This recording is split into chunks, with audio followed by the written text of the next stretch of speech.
अध्यात्म विज्ञान, नई दृष्टि, नई खोज। देखिए, सुनिए और समझिए। अध्यात्म विज्ञानी पूज्य स्वामी श्री कमलेशानंद जी के निर्देशन में सनातन सत्य का अनुसंधान कर जीवन को प्रकाशित करें। अब थोड़ा हम संतानों पर आते हैं। एक माता पिता के 2 या 3 संतान होती है, उसमें से वो माता पिता सबको बराबर संस्कार अच्छे देते हैं, खुद अच्छे हैं, अच्छे संस्कार देते हैं, अच्छा पढ़ाते हैं, बहुत ज़्यादा एक्स्ट्रा फैसिलिटी उन पर है ही नहीं, वो देवे कहाँ से। और उसके बाद के अंदर वो निवृत्ति की ओर जाते हैं, यानी जब वो वानप्रस्थ जीवन के अंदर जाने की इच्छा करते हैं, सबको बराबर अपनी संपत्ति देने के बाद भी अब एक संतान ऐसी होती है, गलती उसकी, दोष उसका, कमाता वो है नहीं, और माता पिता पे दोषारोपण करता है, भाइयों पे दोषारोपण करता है। ये बहुत से घरों में, सब संतान पे नहीं, इक्की दुखी होती है ऐसी संतान, जबकि गलती वो निष्क्रिय है। ऐसा भी नहीं उसके पास में धन नहीं, दौलत नहीं, निष्क्रिय है, कमाता नहीं, उसका किस तरीके से। तो ऐसा बहुत घरों में आजकल हो रहा है।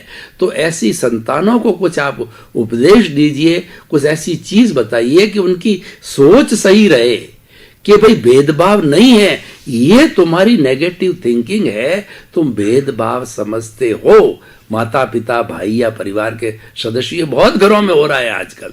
तो इस पर थोड़ा सा आप उपदेश दीजिए। प्रश्न के लिए धन्यवाद। सबसे बड़ी बात यह है, हमारा परिवार जो पहले बड़ा परिवार था वो टूटा कैसे? क्योंकि परिवार टूटने का मूल कारण है लोगों की व्यक्तिगत अपेक्षा। पहले जमाने में जब बड़े बड़े परिवार होते थे, परिवार में 40, 50, 60, 17, 100 लोग भी इकट्ठे रहते थे, उस समय हर बार बड़े लोगों का सम्मान होता था, इज्जत होता था। बड़े लोग जो होते हैं वो घर के अंदर हर समय धार्मिक, सामाजिक प्रेम और मैत्री का शिक्षण देते थे। वो खुद चारित्रवान थे और परिवार को चारित्रवान बनाने की बचपन से ही वो प्रयास करते थे। खाना पीना घर का होता था।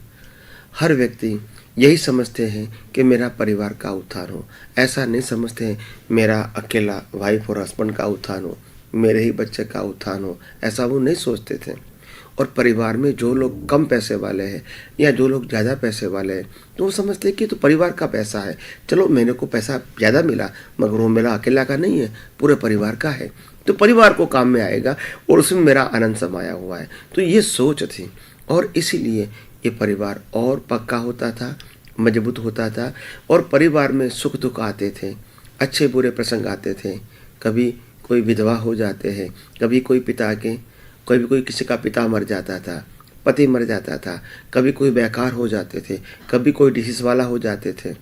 ऐसे संजोग में भी क्योंकि परिवार में इकट्ठे रहने से एक दूसरे का पालन हो जाता था और इसको कोई टेंशन नहीं होता था कि कल मेरा क्या होगा, क्योंकि पूरा परिवार उसके साथ खड़ा था। तो आज ये समस्या हो गई है कि आज पति पत्नी और बच्चे साथ में रहते हैं, मगर पति को पत्नी के प्रति इतना प्रेम नहीं है और पत्नी को पति के प्रति इतना प्रेम नहीं है, और बच्चे को माता पिता के प्रति प्रेम नहीं है और माता पिता को बच्चे के प्रति इतना प्रेम नहीं है, क्योंकि समाज ही ऐसा हो गया। माता पिता को भी मालूम है कि बच्चा बड़ा होकर के अपनी तरक्की करेगा, मगर तरक्की के साथ हमारा ख्याल रखेगा ही ऐसा निश्चित नहीं है। पति भी यही सोचती है कि पत्नी मेरी है, मगर पत्नी पढ़ी लिखी है, वो भी जॉब करती है, आज मेरे साथ है, कल दूसरे के पास जा सकती है, क्योंकि पैसा है, एजुकेशन है, दिखावा है, सब कुछ है। और पत्नी को भी होता है कि पति मेरा कभी भी किसी के साथ जा सकते हैं, घूम सकते हैं, गलत व्यवहार कर सकते हैं। मगर ऐसा समाज कैसे बना? ये हमारे से बना है, हमारी गलतियों से बना है, हमारी सोच से बना है, हमारे व्यवहार से बना है और हमारे संस्कार बिगड़ने से बना है। ये बात हमको स्वीकार करनी पड़ेगी, क्योंकि आज हमको एक दूसरे के ऊपर विश्वास नहीं है।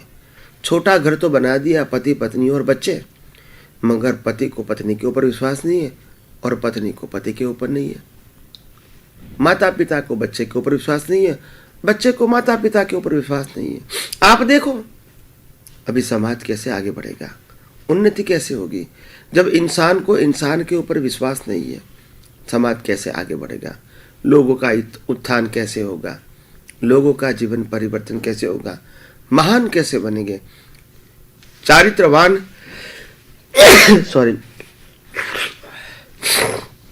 चारित्रवान कैसे बनेंगे, ये सब हमको समझना पड़ेगा।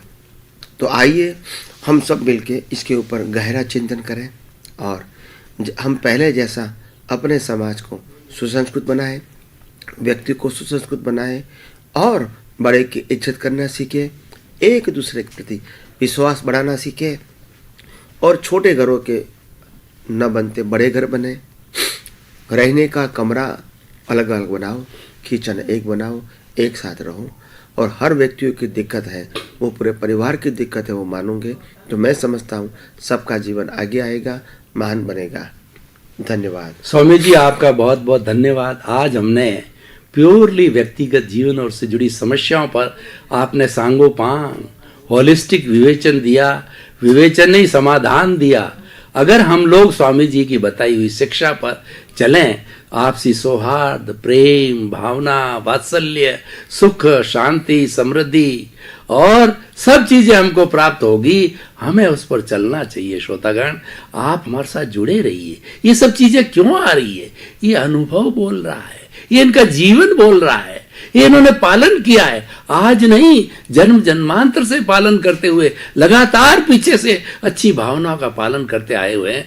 तो आप समझिए हम कितने कृतज्ञ हैं। ऐसे ज्ञानी को कहाँ ढूंढें? ये तो हमें हमारे सौभाग्य से, हमारे जो है पुण्योदय से मिला है। आप जुड़े रहिए। आपकी हर तरह की समस्या को पीछे हमारा जो एड्रेस है, पीछे हमारा कॉन्टैक्ट नंबर है, ईमेल, उस पर भेजिए। स्वामी जी के मुखारबिंद से आपको समाधान मिलेगा। आपके प्रति धन्यवाद स्वामी जी। श्रोतागण आपके प्रति कृतज्ञता ज्ञापित करते हैं। बहुत बहुत धन्यवाद, साधुवाद, कृतज्ञता। जय ही सच्चिदानंद। जय